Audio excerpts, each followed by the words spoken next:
the whole concept of posture, is really our ability to understand how posture affects function has blossomed. We used to really conceive the spine as you look at somebody from the front, because that's the way we face people. So you look at an X-ray and you kind of pay a lot of attention to what we call the coronal or the frontal view, and the spine should be straight. When people have studied the effects of posture on function, what we found was that it's actually the sagittal, the side view, that affects how people's quality of life is affected by their posture. And it really is driven from the ground up and from the top down. It's kind of the same.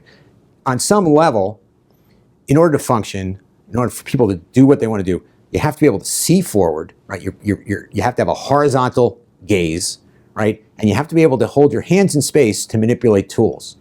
And if you can't do those two things, then you're really very, very disabled.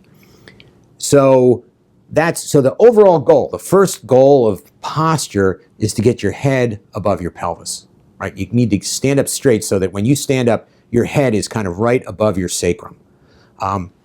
And all of spinal alignment is driven by that goal. And when you talk to people who can't stand that way for whatever reason, they have a fixed spine problem that inhibits them from standing up straight, they'll tell you that their ability to function is completely impaired. And when you study it, it's amazing how impaired it is. So you take someone who stands 5 centimeters forward of their sacrum and can't get any, that's as best as they can do, right? They will function if you take some kind of generalized quality of life measurement, some kind of test that you give people in general in the journal and say, how are you doing? Someone who has that kind of spinal alignment functions like someone with an amputation, functions like someone with decompensated pulmonary disease, like decompensated diabetes. So, I mean, it's incredibly debilitating. If you have someone who stands more than 10 centimeters forward of their sacrum, so they lean forward, there is no medical condition that is as debilitating as that in terms of day-to-day physical function.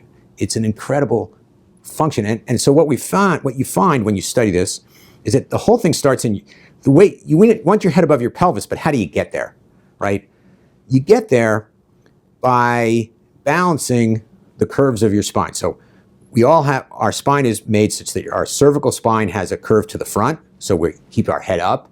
Our thoracic spine has a curve to the back, which deepens the chest cavity. So it increases our pulmonary capacity by making the bellows of our lungs deeper front to back. And then in order to compensate for the thoracic kyphosis, the backward bending, you have to have a forward bend in your low back. And the question is how do those things balance out? And the interesting thing is it all starts from your pelvis. So the pelvis is the bottom of your spine. Your sacrum is part of your pelvic ring, is the bottom of your spine. It's where your spine and your hips attach. And again, so the goal is to get your head above or slightly behind your hip joint. Because when a normal person stands, everything balances out so that it's very energy efficient, right? When the normal person stands, it takes about 50 calories an hour to stand in place. I mean, people say, well, I stand all day. I don't need to diet because I'm up on my feet all day. I'm burning all these calories. But you're not, right? Just because stance is so efficient that you don't really burn very many calories when you stand. Because once you get behind your hips and your body and your weight kind of falls behind your hip capsules, the joints of your hip, the capsules actually just tighten up. So there's no muscular force involved in keeping that position.